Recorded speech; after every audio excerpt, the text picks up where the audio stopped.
yung half from morning. Ngayon is sa January ngayon. 17. Tignan nyo na.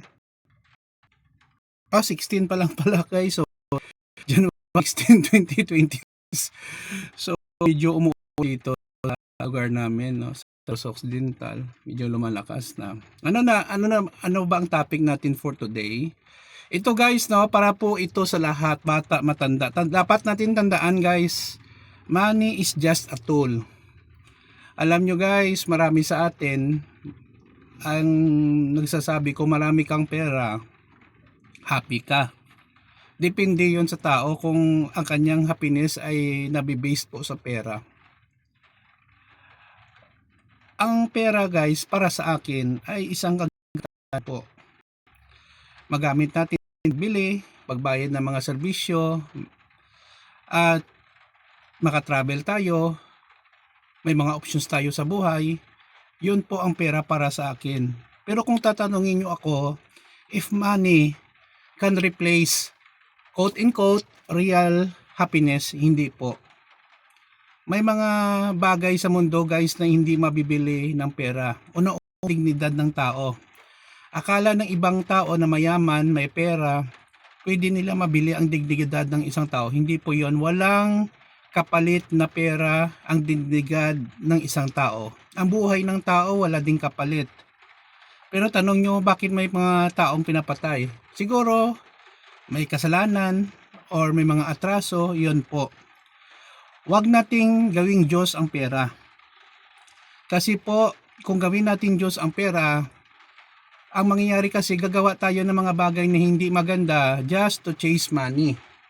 And then wag natin gawin ang pera na parang yun lang palagi ang ating priority. Priority natin kung pera na may kaibigan ako will not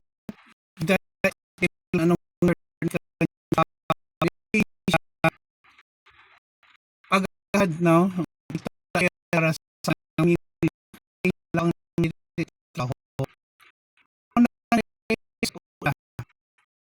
sabi ko sa kanya sa kasi madali na mali ng amo ng company na trabaho mo, pero ang kawawa dito ang asawa mo at ang anak mo. So ang pera guys, para sa akin, tandaan natin, tools lang po ito. Hindi po ito guarantee happiness. Hindi mo mabili ang pera, ang pagmamahal ng isang tao. Siguro ibang babae or lalaki, bigyan mo ng pera, makipagrelasyon sa iyo. Pero ang tanong ko lang, totoong relasyon yan or napilitan lang silang magmahal kasi kailangan nila ang pera mo? Mag-ingat po tayo doon.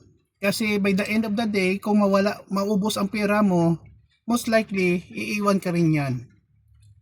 Ganon din, no? Sa mga tao na lumalapit sa atin, humihingi ng pera or tulong, how about wala kang pera, naubos ang pera natin? How about wala tayong negosyo or income or trabaho?